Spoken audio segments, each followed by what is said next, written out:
So, Season 2 is where The Good Place really pops off on the whole, but while this might be a controversial take, the first 2 episodes of the season are kinda rough. It's an attempt at a Rashomon-style structure where each character's perspective gives new information, building to the climax where all the dominoes fall into place, but it's edited together in kind of a tedious way where you're re-watching identical scenes several times. This is compounded by the fact that it's a 2-parter with a lot of Season 1 recap built in, so the pacing gets bogged down quite a bit. The actual content of the episodes are great, but they're held back by being presented in a confusing style that doesn't really add anything to the experience. If I had it my way, it would have just been Episode 1, reintroduction of the characters, Episode 2, super chaotic false start party. Just a clean narrative structure that doesn't reinvent the wheel, but again, that might just come down to personal taste. To end on a positive note, Vicky is an absolute icon, easily the best minor character, and my only note is that she should have been given even more screen time in seasons 2 through 4.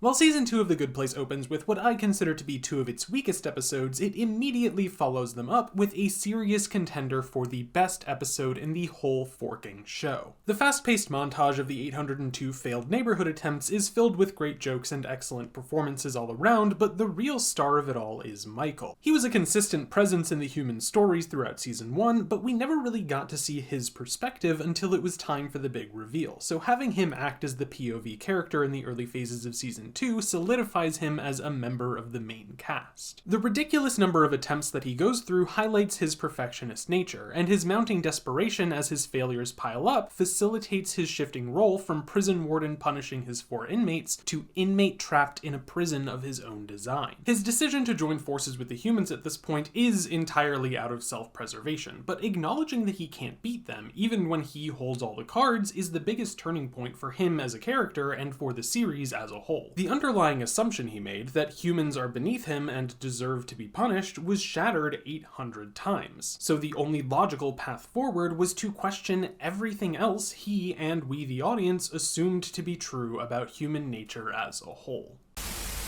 Related to the question of human nature, the Season 1 finale presented a pretty significant narrative problem. By wiping the humans' memory, all of the moral progress they achieved was undone, and their relationships with each other along with it. Particularly for Eleanor, this might make it hard to believe that she'd willingly put herself in a dangerous position for the sake of others, because everything we were shown in Season 1 suggests that her default mode is complete selfishness. But it's with this problem in mind that The Good Place is able to codify its driving philosophy, that how good you are right now matters less than your willingness to change. Eleanor didn't beat Michael through any moral virtue she possessed at the time of her death. She beat him by recognizing her own shortcomings and asking her friends for help, and this situation is no different. Sure, she hasn't had time to actually learn any lessons in this timeline, but the reboots demonstrated that her default mode is wanting to be better, even if she doesn't know how. So the question of human nature being good or bad is ultimately a distraction. The real question is, when you have the chance to do better, will you take it?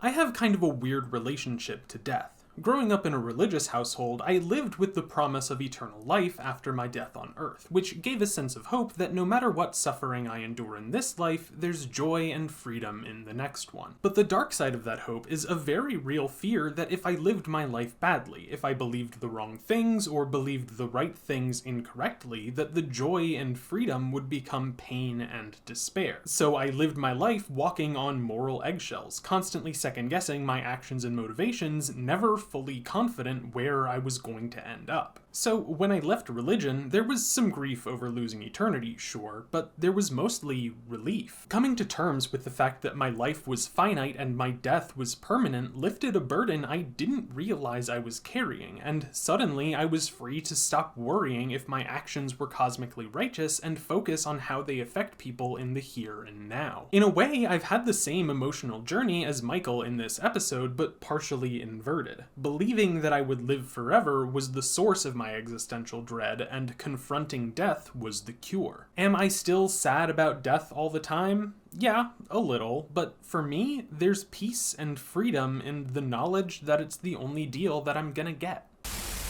Ah, the trolley problem. There was once a time when it was a genuinely riveting thought experiment that allowed people to explore the limits of utilitarianism and their own valuation of human life. But, because of the way people are, it's been memed to absolute absurdity, which makes it hard for me to take it particularly seriously. Ultimately though, in spite of the episode being named for the trolley problem, utilitarianism isn't really the central focus at this time. The emotional core of this episode is Michael's difficulty in transitioning to a new moral framework, specifically his reluctance to let go of moral absolutism. For his whole existence, he's been handed objective moral values by the point system, so there's nothing more terrifying to him than the idea that there is no definitive right or wrong, or that he might have to find answers for himself, and he punishes Chidi for refusing to act as a new absolutist authority. Consequently, his growth in this episode doesn't result from understanding and adhering to utilitarianism or any other specific moral framework. It comes from facing his fears and opening himself up to the ambiguity of practical morality. Like the humans, growth is less about knowing the answers and more about being willing to ask the questions.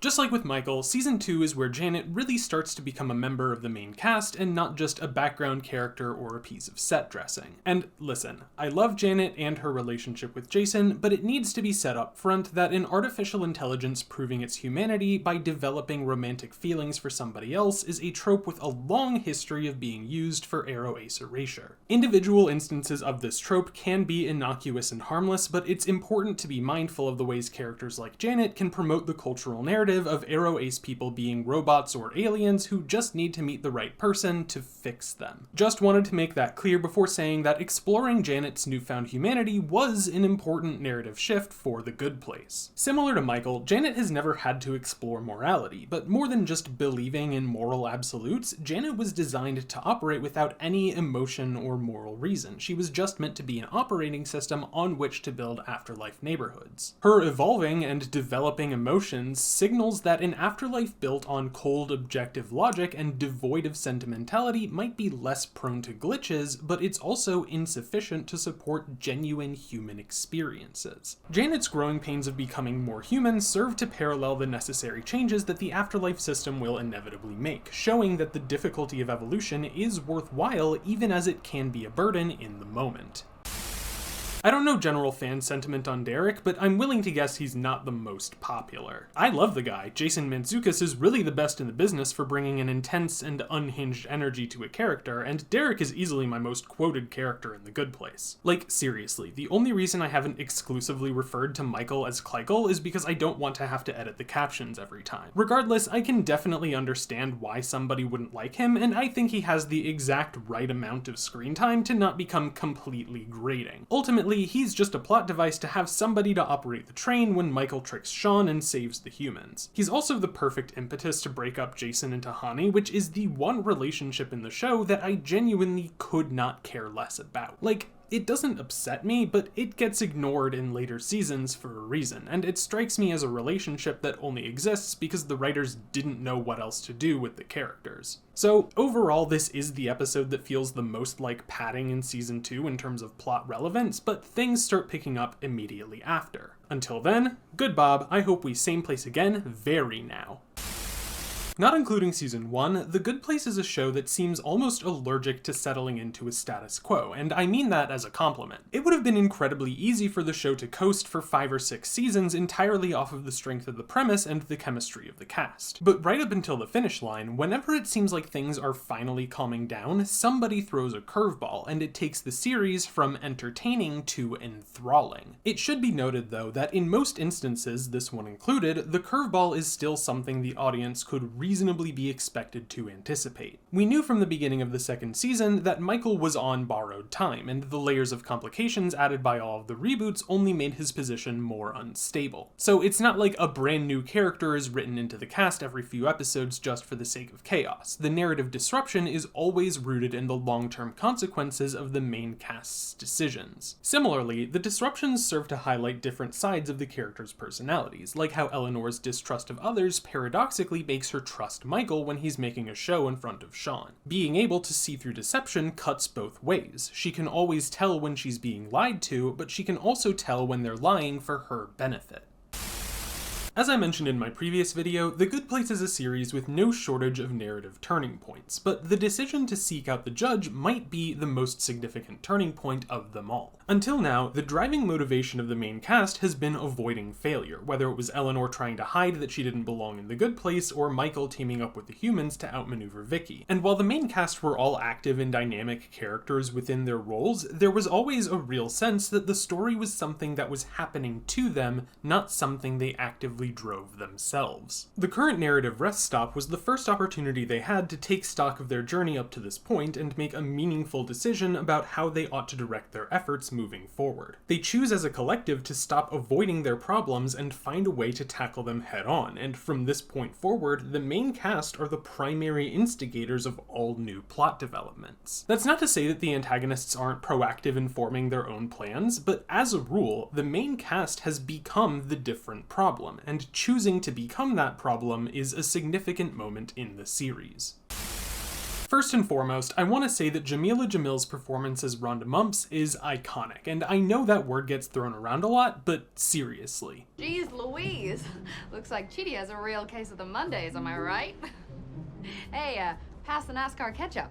Iconic. Anyways, the first visit to the Bad Place headquarters acts as a role reversal for the standard Good Place character dynamic of Eleanor needing moral guidance and Chidi providing it. But what's especially interesting here is that, in a sense, both of them are correct, just about different things. Chidi is correct in thinking that the afterlife system will judge his actions in the Bad Place without concern for the fact that the circumstances demand self-preservation. That fear is entirely consistent with the point system as presented. Eleanor's argument for moral particularism, then, is correct in the fact that treating every action like it has objective moral value is a big load of bullshit. It's really the is-ought problem in practice. It is true that the point system as it exists is inflexible and inhumane, but that doesn't mean that it ought to be. And though she doesn't necessarily know it, by arguing for moral particularism, Eleanor is providing the ought that solves the problem, though I am getting ahead of myself.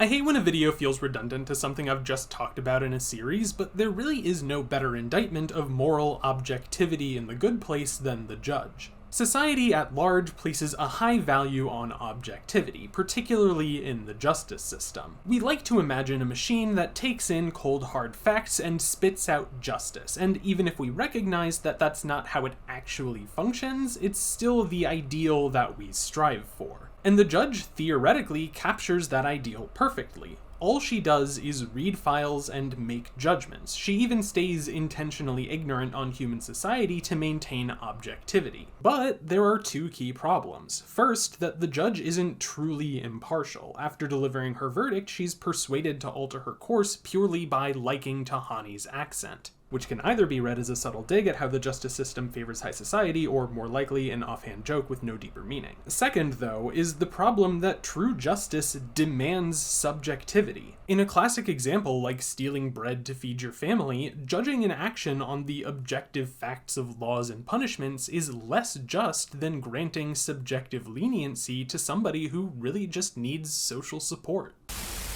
But that's enough about themes and character writing. Now let's talk about plot structure. I hesitate to call it a critique since it's not really a problem per se, but an observation I have about The Good Place is that its season finales often bleed into the plot of the following season. The season 1 finale had about 2 minutes of content to help establish the second attempt, but the finales of seasons 2 and 3 are almost entirely composed of setup for the status quos of seasons 3 and 4 respectively. It's something that matters a lot less in the context of binging the show on a streaming service, but in the context of watching the show as it was airing, it feels a bit anticlimactic, I think. To me, it goes beyond a normal end-of-season cliffhanger. It's less of an, ooh, I can't wait to see what happens next season, and more of a, what do you mean I have to wait for the next season, if that makes any sense. It's as if the writers were afraid they'd lose audience attention if anything felt too conclusive, so they overcorrected by rushing into the next plot thread before there was any time for the dust to settle. As a result, they ended up undercutting the satisfaction that comes with reaching the end of a big story arc because the audience never gets the chance to really sit with it.